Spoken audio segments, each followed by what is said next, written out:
So the further topic of NAM talks about distance from two camps and how successful we were in maintaining this distance.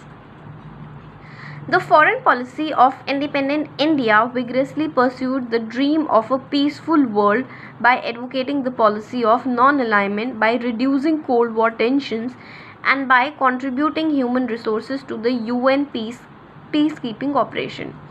Now they are saying जो India का foreign policy था, in that foreign policy India had a dream of world peace, because at that time there were so many tensions going on in the world.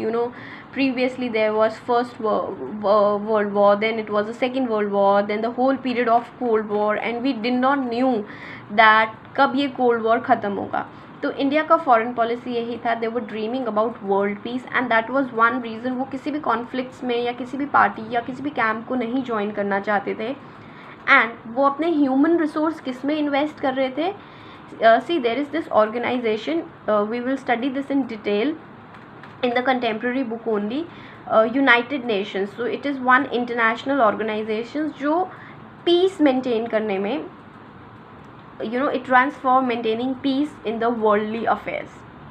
So India thought that instead of getting involved in fight in military camps, it is better that India का human resource contribute करे किसमें, UN peacekeeping operations में. You might ask why India did not join either of the two camps during the Cold War era. This is the basic question everyone can ask. So to an extent we have an answer. Our sovereignty was really integral to us, was one thing. Apart from that, India wanted to keep away from the military alliances led by the US and the Soviet Union against each other. Another important aspect was India wanted to get away with both of the military alliances, और वो उस military alliances में नहीं involve होना चाहती थी. Okay. Also, you have read in the book Contemporary World Politics. During the Cold War, the US led NATO, that is North Atlantic Treaty Organization, and the Soviet led Warsaw Pact came into existence. India advocated non-alignment as the ideal foreign policy approach, and within that whole sphere India को लगा कि India का जो ideal foreign policy है, it could be only non-alignment. But when we are talking about this non-alignment, it was not very easy. Okay, this was a difficult balancing act, and sometimes the balance did not appear perfect, and at times वो balance break भी हुआ, or we could not balance ourselves.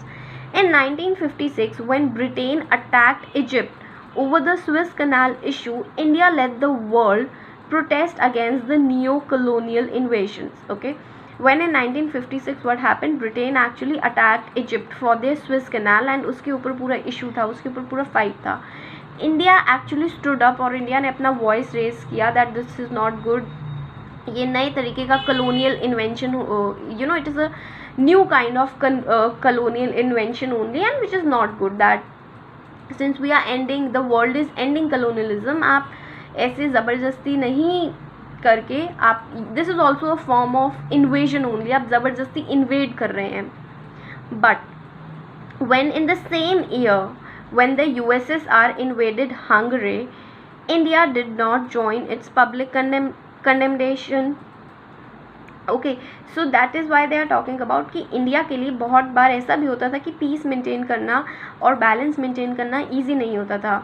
In 1956, two events this book is talking about. When British attacked Egypt, and at that time India was actually vocal about it and it was criticizing it.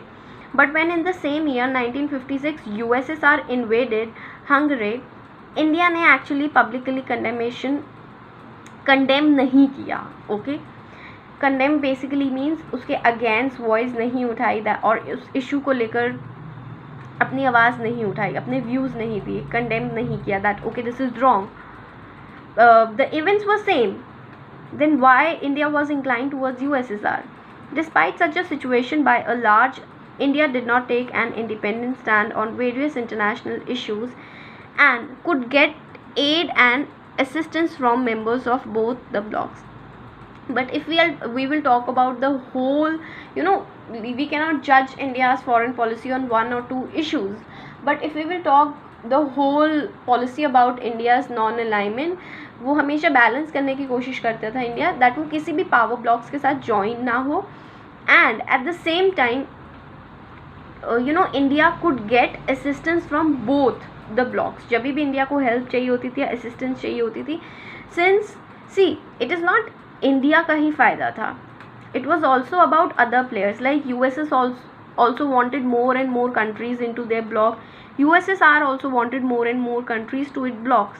So whenever there was any assistance India required, so both of the country or both of the blocks we can say helped India, so that India उनकी तरफ influenced हो जाए. While India was trying to convince the other developing countries about the policy of non-alignment, Pakistan joined the US-led military alliance.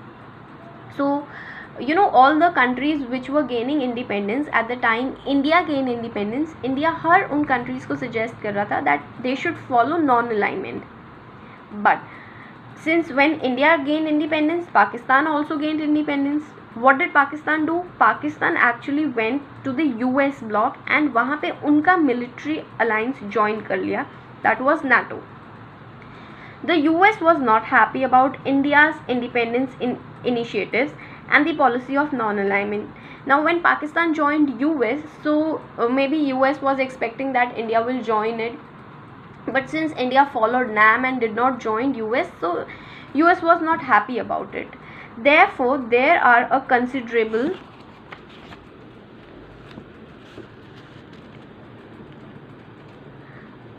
unease in India-US relations during the 1950s. Okay, that is why India और US के relations इतने अच्छे नहीं हुए in 1950s.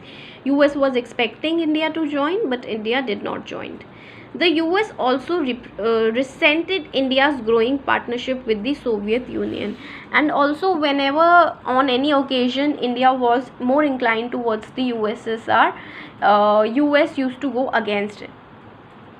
You have studied in the last chapter the strategy of planned economic development adopted by India. The policy emphasized import substitution. The emphasis on developing a resource base also meant that export oriented growth was limited. This development strategy limited India's economic interaction with the outside world. Now apart from that, there was also another reason that India was not joining any of the two camps. See, when India was gaining independence, so what was one thing कि India development की ओर जाए, resources.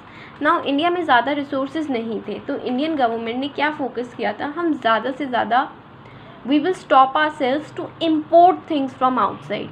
जो चीज़ हम locally अपनी economy में बना सकते हैं, we will make that in our own economy, and हम इम्पोर्ट्स कम से कम रखेंगे. We will have a regulation on our imports, limited रखेंगे. So that is why we followed the policy of import substitution. And if you want to read this, I have also written for you. Import substitution is basically a strategy under trade policy that abolishes the import of foreign products and encourages for the production in the domestic market. Post-independent India adopted it by heavy tariffs on import. So basically India ने क्या किया था, that imports कैसे कम होंगे, they actually took trade barriers, और उन्होंने जितने भी everything which we were importing उस पर बहुत हैवी टैरिफ्स लगा दिए, बहुत हैवी टैक्सेस लगा दिए, सो दैट इंडिया ज़्यादा से ज़्यादा इंपोर्ट करे ही ना, एंड इंडिया का लोकल मार्केट सेल्फ सफिशिएंट बने, and anything which we are able to produce in India, we should produce in our local markets only. So within that process also India अपने ही internal matters में इतना loss था और engross था rather, कि वो फॉरेन पॉलिसी और फॉरेन इशूज़ पे इतना ध्यान ही नहीं दे पा रहा था. You can also read about Nehru's opinion on NAM. Our general policy is to avoid entanglement in power politics and not to join any group power as against any other group. The two leading groups today are the Russian bloc and the Anglo-American bloc. We must be friendly to both and yet not join either. Both American and Russian are extraordinarily suspicious of each other as well as other countries. This makes our path difficult and we may well be suspected by each of leading to each of leaning towards the other, this cannot be helped. So here Jawaharlal Nehru, is basically writing letter to KPS Menon in January 1947, where he is saying that we should maintain, how should we make our foreign policy? We should maintain friendly relations with both of them, and both of the countries actually are in suspicion to each other, the US and the USSR. And जो भी countries उन्हें join करती है या नहीं join करती, उसको भी एज वो सस्पेक्ट ही देखते हैं. तो we can not do anything about that. वो हमें भी सस्पेक्ट की तरह ही देखेंगे, but we will still follow the policy of NAM. Okay. Also there is written on the first page also, what does independence consist of? It consists of fundamental and the basis of foreign relations. This is the test of independence. All else is local autonomy. Once foreign relations go out of your hands into the charge of someone else to take extent, and in that measure you are not independent. So here also Jawaharlal Nehru, during a debate in the Constituent Assembly in 1949, he is talking about that एक बार अगर हम किसी से influence हो गए, our foreign policy will be dictated by others, we will not have control over our foreign policy. So it is important that we should follow NAM. Okay, so I'm done with the students introduction of this chapter. What were the conditions when India gained independence, and what were the conditions when India was forming its foreign policy? Okay, then what was crucial part of NAM, what was the role played by Nehru, and how did we maintain distance from two camps. Okay, read until this what is being discussed in the videos. In case you have doubts, to let me know.